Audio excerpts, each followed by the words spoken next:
description of the things that he says that he wants to do.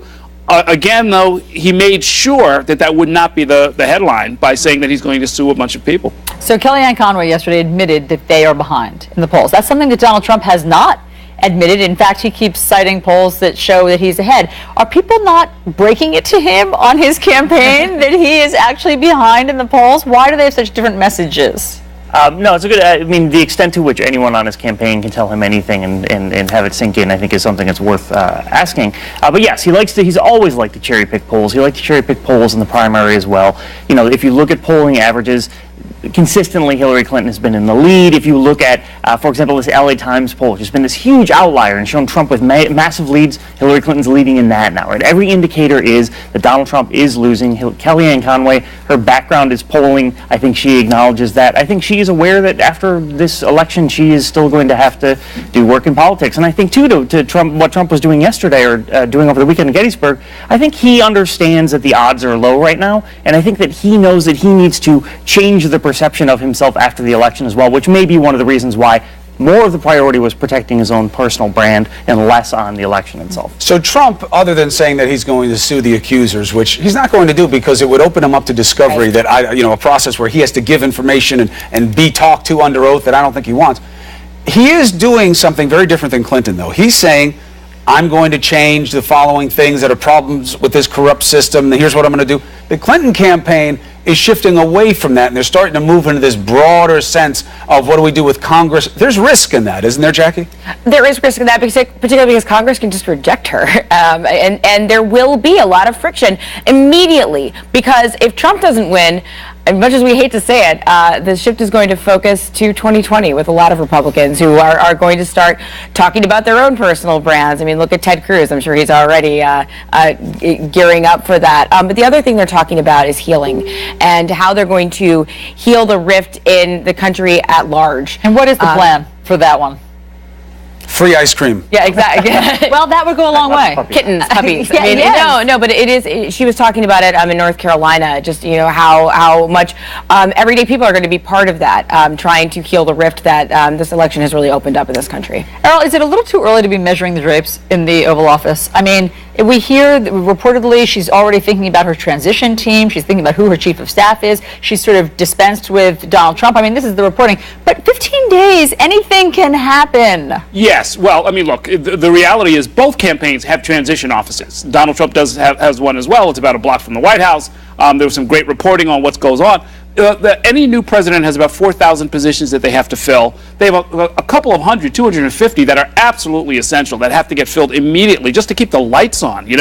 Melody Barnes, who used to run the Domestic Policy Council for the Obama administration, said her first day when she finally found her office, the phone was ringing when she walked in the door. The government continues, and so it would be irresponsible not to have something in motion. They probably ought to try and kill any of the speculation and reporting, because it's not just a distraction, but it really starts to cast her as maybe a little bit more self-assured than she wants to portray herself as being right now. Yeah, I mean, Christie had been saying the reason he wasn't doing more media is because he's so busy with the transition team. Ostensibly the Trump people are doing the same thing, but not as outwardly.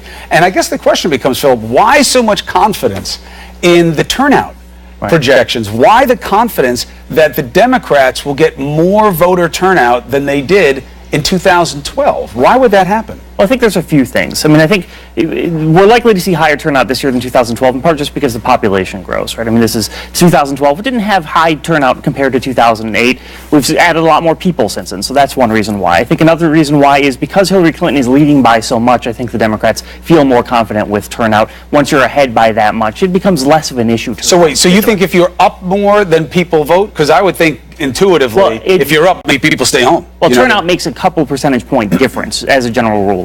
So the Democrats also have a stronger field program, which is the turnout operation. That makes a small difference as well, but theirs is better than the Republicans, so I think they're less worried about it. And Donald Trump's core strength is with white men without college degrees. They actually vote less than most white voters do.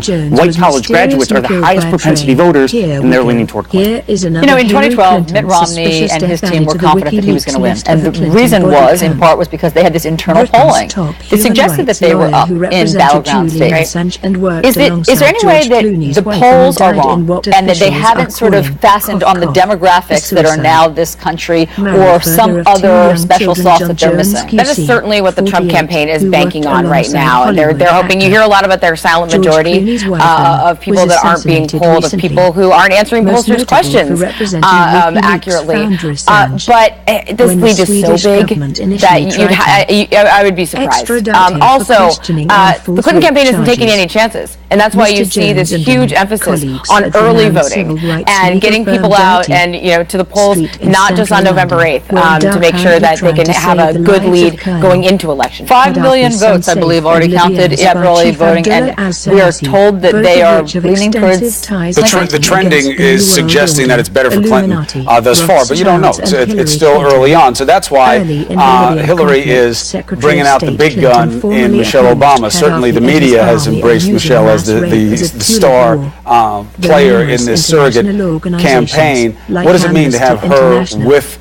So the First Lady with the former First Lady, who's now running to be president in North Carolina. Well, what it says to me, among other things, is that they're worried about black turnout, especially among millennials in North Carolina. They're really pulling out all of the stops. The state itself, I think, is one that the Obama team feels like they should have won last time. It was their narrowest loss in 2012, and they'd won it in 2008. They want to really redraw the map. They want to settle some more scores. They want to sort of put that in the Democratic column going forward. And Michelle Obama is their best bet to try and do that. Panel, thank you. Stick around. Up next, Hillary Clinton surging, Donald Trump dropping in the polls. So what is behind those numbers? Do they signal the end for Trump, or is there another way to look at these numbers? Our panel discusses that now. In the area that captured the act, being most likely